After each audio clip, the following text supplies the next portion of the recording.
Thank you, Ms. Knight. We look forward to trying your product. We also look forward to the opening of your store on about the 4th of April. Did I get that right? Yes, sir. Okay. So our next speaker, Ms. Charlotte Guyman, has held many varied positions in her career. She has served as the general manager at Microsoft and is currently serving as an independent director at Berkshire Hathaway, having been invited there to join the board by Mr. Buffett himself. She's actively involved in many Northwest area activities, including, and this is a long list here, it was pretty amazing to me here, serving as a member of the board of directors of the UW-Medicine, as a vice chair for the UW School of Medicine, and director of the Space Needle Corporation. Additionally, Ms. Guyman serves as the director of the Save the Children Federation, and she and her husband Doug have 3 children, note 16, 22, and 24. Ladies and gentlemen, I'd like to introduce Ms. Charlotte Guyman.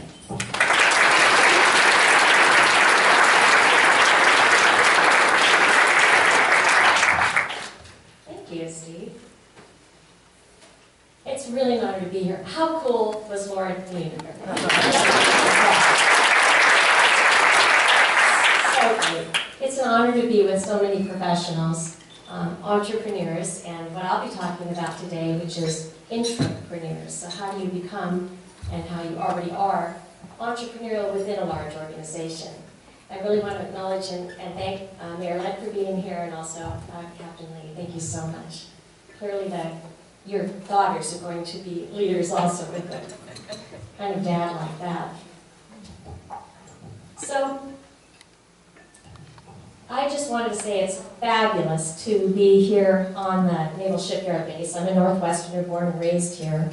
And my mother was a wave during World War II.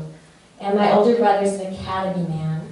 And in our little poor neighborhood in South Seattle, we bought a color TV, the first one in the neighborhood, to watch the Army-Navy game when my brother was a plebe. And that was a long time ago, and they tied. But we still go Navy, every time. In the next 15 to 20 minutes, I'm really hoping to impart to you some things that I've learned from leading from within throughout my career. So I use the phrase leading from within to convey really 2 different meanings. Certainly to lead from your team or your organization within a larger entity, but also leading from within yourself. And I would really submit to you that we all must be skilled at leading from within ourselves in order to be leaders of others. I've often been a change maker within organizations. It's another way for saying I really can't keep a job. But it sounds better this way. Sometimes I've done it well, and sometimes I've totally bungled it. One bungling that comes to mind was really in my very first professional managerial role. I was at Hewlett-Packard, and I was 27 years old and was managing a team of 12 systems engineers. There was a lot of complaining by the employees in our 300-person region about everything. You know, kind of classic employee whining, but some real issues. Sales didn't pay enough attention to hardware and software support. There weren't shared goals. There was a lack of ownership, blah, blah, blah. Well, somehow, I was asked, probably because I was complaining, don't do that, to do a presentation about the situation in front of the entire leadership team for the Northwest area. But the week of this meeting, I had just gotten braces on my teeth because it was the first time in my life I could afford to correct my crooked teeth. And my orthodontist had put rubber bands on, remember how they used to do that, between the top and the bottom. And so that happened the day before this presentation. It was something about correcting my overbite. You might know where this is going. So I blithely stood in front of everyone in the Northwest area, and I began to talk to the slides I had created about all these things that were not working. And I recall that suddenly the room got very, very quiet as I began to criticize, in effect, management. And the area sales manager, who was an icy, inauthentic, ocratic leader, was sitting in the front row, and she was staring at me. She had these big bloodshot eyes. And she was staring at me like, what, have I lost my mind to be standing in front of her criticizing her? And right at that moment, I was getting really, really nervous, and I was saying something, and my rubber band shot out, and it hit her right on her leg. But that little mishap represented now how I think about my approach to change in that situation. I thought naively that just courageously verbalizing the things that no one else had the courage to say and tell top management was enough for change, but it really wasn't, as you well know. It might have been a first step, but in retrospect, it was foolish. Real change within a large organization takes real leadership, and not just the courage to speak up. So hopefully I've learned over time a little bit about what that change process should be. So what am I talking about when I say a person can lead from within an organization? I mean that in today's work environments, we as individuals often don't have the positional authority that enables us to command other people to do what we think needs to be done. And we still need to get a group of individuals together to do something for us or with us in order to be successful. And that's true as us as individuals as well as our teams. And why do we care about developing this ability to lead from within? Well, as you all well know, it's really because the world is in a constant state of change, and the change is becoming more and more rapid. We see opportunities and threats, and we need to respond and do so in a pretty quick way. I'm talking about being entrepreneurial within an organization, as I mentioned, and you all know that as a result of the greater interconnectedness due to technology, our increasingly global and diverse workforce, but also our global and diverse partners and customers, and the significant outsourcing and hence more temporary project-based nature of our work, the change is accelerating for all of us. Your team's success is based on your ability to lead them and your peers and yourself through these labyrinthine dynamics. I looked that word up to use it. I had to push the button that tells you how to say it. Labyrinthine. Most of you likely have successfully led from within many, many times in your career, or you wouldn't be here this morning. You've possibly created a situation analysis, identifying key opportunities and threats facing your organization, as well as internal strengths and weaknesses that are in place. And you've maybe even gotten a group together that has expertise from around the organization that can help you with this analysis and a problem solve for reasonable solutions. And then perhaps you've started to get feedback by creating trial balloons and floating them to critics and gatekeepers within the organization, or to anyone who holds the resources that you need in order to be able to move ahead. And then, as you've gained input, you circle back to your original team, working with them to identify obstacles and the ways around them.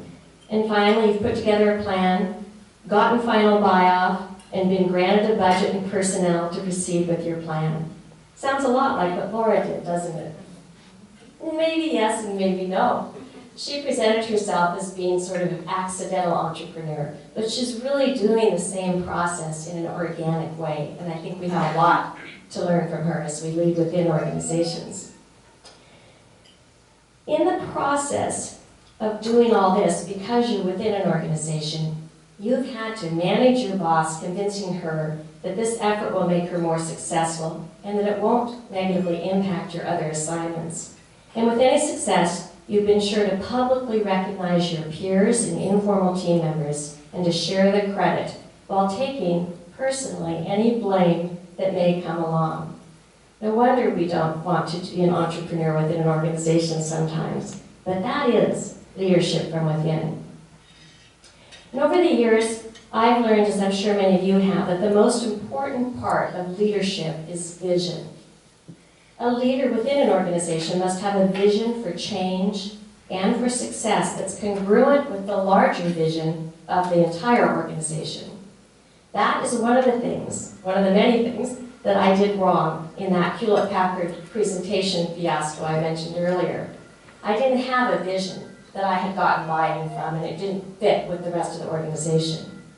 The vision has to be compelling, it has to be achievable, but it will have some significant risk of failing. In fact, if there's no risk of failing, it is not the right vision.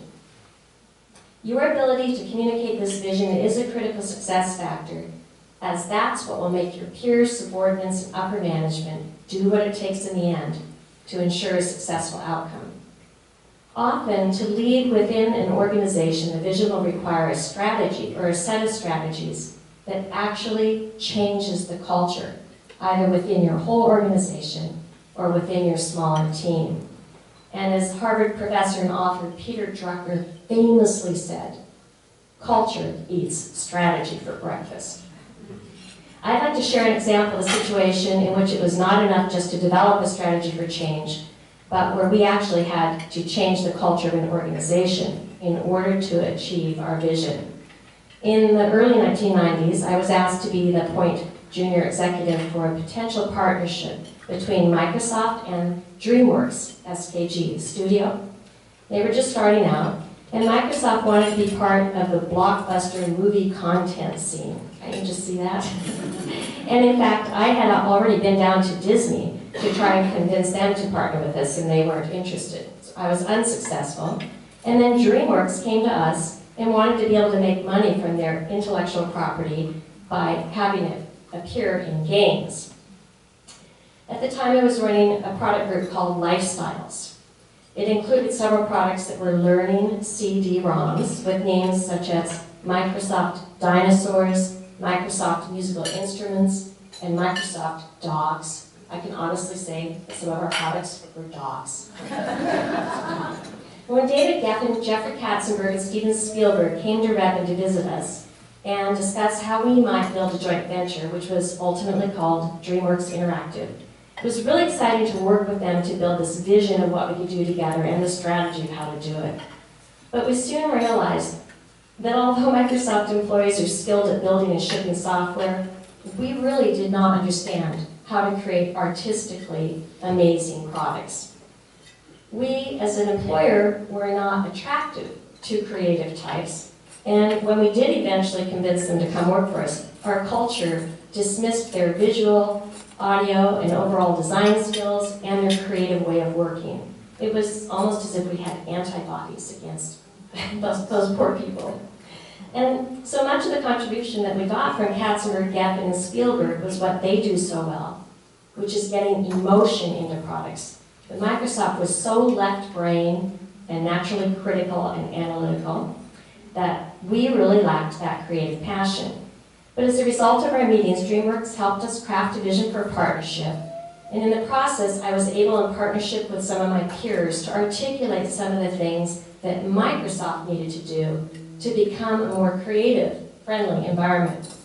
I was then moved over to run our kids and games products, and we actually built a studio on campus, which people thought was a terrible waste of money.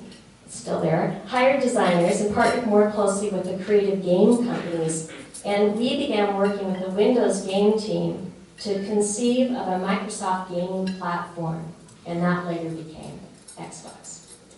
And the group that's now running Xbox is extremely creative, and they have their own DNA within the Microsoft culture.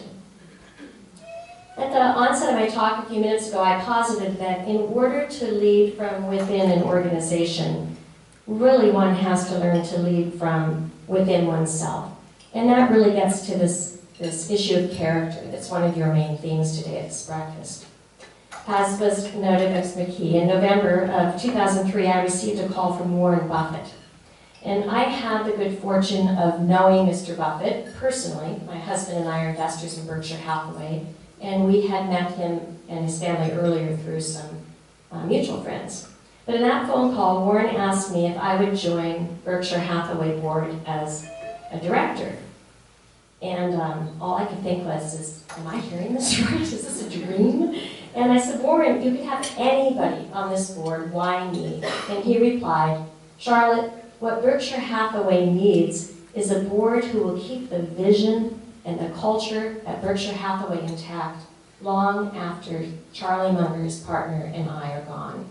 And I believe that you can help do that. Well, needless to say, it's a very humbling moment, and I'm still humbled by it. And it drilled home the lesson that personal integrity and reputation are so valuable.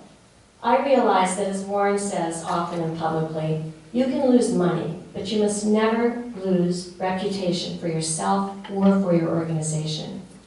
And the focus on that idea of being, not just doing, was a great lesson for me. Who you are matters a lot, not just what you do. So I'd submit if you're going to be a true leader, as so many of you are, perhaps especially if you wish to lead within an existing organization with an existing culture, I believe it's crucial that you have a firm grasp on your personal integrity. In order to be a change maker, I think that one must understand one's personal motives. In my experience, when someone has a vision and wants to do things differently or inspire others to improve, other people will naturally question that person's motives. When I was establishing the Microsoft Network Sales Group, I decided that I believed that we really needed one vice president of marketing to manage all of Microsoft's consumer products, whether they were online or came in a box. And as I went around doing that process, there's a bunch of reasons for that, some which may be obvious to you, but I won't go into them. I began to build my case and really try to lead from within on this issue. I was very surprised when I heard a couple of rumors that many people thought the reason that I was doing this is because I wanted that job personally. Well, not only was that job not of interest to me, but I'd also already told my bosses at Microsoft that I was leaving at the end of the year. But my peers didn't know this, and some assumed that I was just trying to create this position to further my own career. I was really shocked, and it taught me that in order to lead from within, one must clearly understand one's own motives and be clear with others about those. It would have been fine if I had wanted that job, I just would have needed to say that up front. Then I've been most successful leading from within when my primary motivation is to do the right thing for the organization. The second key factor in my experience of solidifying personal integrity is to build trust. Berkshire Hathaway co-chair Charlie Munger, who is a great personal hero of mine, has a lovely phrase that I say to myself often, and that is, successful people build a web of deserved trust. We all want to be able to trust others, and to do so we must be trustworthy. And of course, in my experience, it's easier said than done sometimes. But I think there are three key ingredients to becoming trustworthy. One is being open and transparent about information and motives. Two is to truly listen to other people's ideas and concerns and address those sincerely. And three, being motivated to learn and do the right thing, and have that be more important than being right. It also means, I think, that you must do what you say you will do. My husband taught me early in our relationship to always undercommit and over-deliver. Now this was in the context of a work relationship. Just lest you think I meant something else, let's be clear here. Well, clearly this challenge to lead from within requires that as leaders we balance process with results, and any real leader is driven to achieve vision and amazing accomplishments to better the world. But I'm suggesting that leadership from within requires excellence in process, gaining allegiance and buy-in, as I noted, while also incorporating expertise and perspective of a diverse workforce that will need to bring most contemporary visions to life in our global and complex world. So you will need to be both collaborative and focused on results. I'm currently working with someone in an organization for which I'm a trustee who is unable to cut bait. This person wants to work collaboratively all of the time, but is not really driven to get results in a hardcore way, and so we will ultimately not maximize our success. I would also suggest that leaders must be wary of cynicism, our own and that of others. To be cynical, in my opinion, is to be cowardly. It is important to be self-critical, and it's important to be critical of ideas, but no great change ever occurred without great optimism. To fortify your will and ability to be positive and to create a compelling vision, solve problems, be collaborative in sharing glory, you'll need, based on my experience, to make time to be introspective. Bill Gates famously took one entire week every single year as his Think Week. He went off by himself, examined ideas and projects, thought about them, and wrote strategy memos. I try to take the first 30 to 40 minutes of my day to read and to journal and to listen to myself. I meditate most days to practice the skill of observing my emotions, my intentions, my thoughts, my motives, and I try to question myself. Am I being part of life's problems or part of life's solutions? So obviously being a catalyst for change, especially within an organization that has many players, many talents, ingredients, requires thoroughness and a strong degree of confidence. When I've successfully led from within, it has always started with my ability to lead from within myself. Change can be threatening, but because life's constantly changing, we can either let it happen or we can participate in the process. To lead within a large organization is real work, but real reward also. It is easier to turn a jet ski than it is to turn an aircraft carrier, but the latter has a lot more power. So I wish you the best as you lead from within to better our world.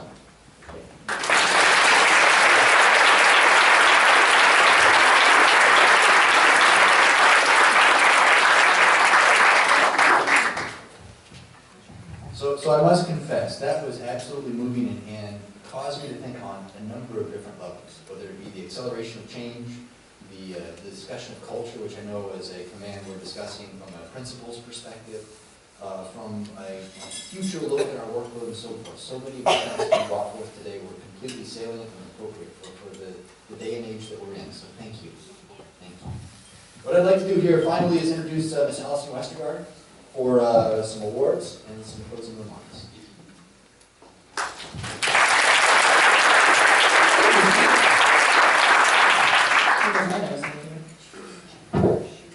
All right, bear with me for a moment. My voice has been trying to leave me all week, and today is not much better. So, all right, before I get into our closing remarks, there's a few awards that I would like to give out, and this is one of my favorite parts. If I could have Ms. Kniebe come back up here for a minute.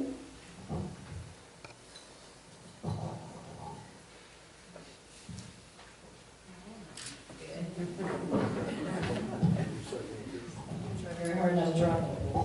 So, this is a little thank you for coming and speaking with us today. A little plaque to help you remember. And last but not least, a wonderful picture of our shipyard.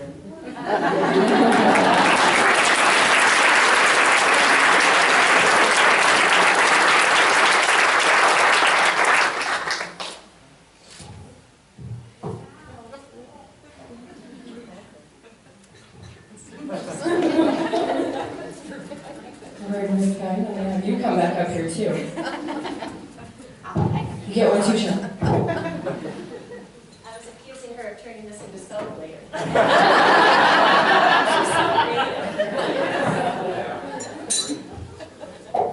Thank you. Thank you, almost here. This is so great. No, I don't have enough hands for all this stuff. Perfect. And our check. Pretty good this way.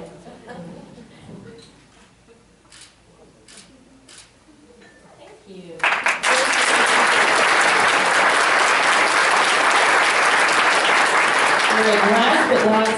Definitely not least. Well, the next person I would like to recognize is Miss Christy Gallardo. Christy, would you please come up here for a moment? I want to recognize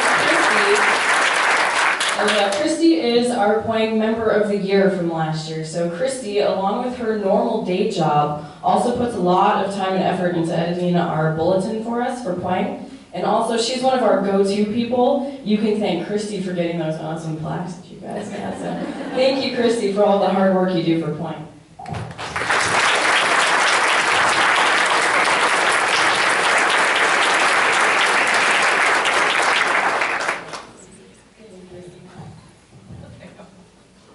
Okay, so you don't have to listen to my voice anymore.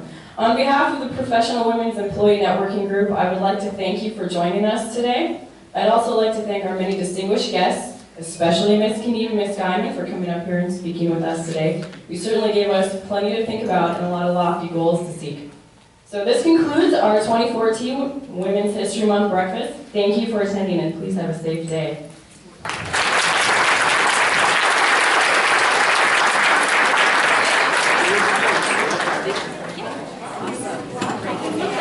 Yeah.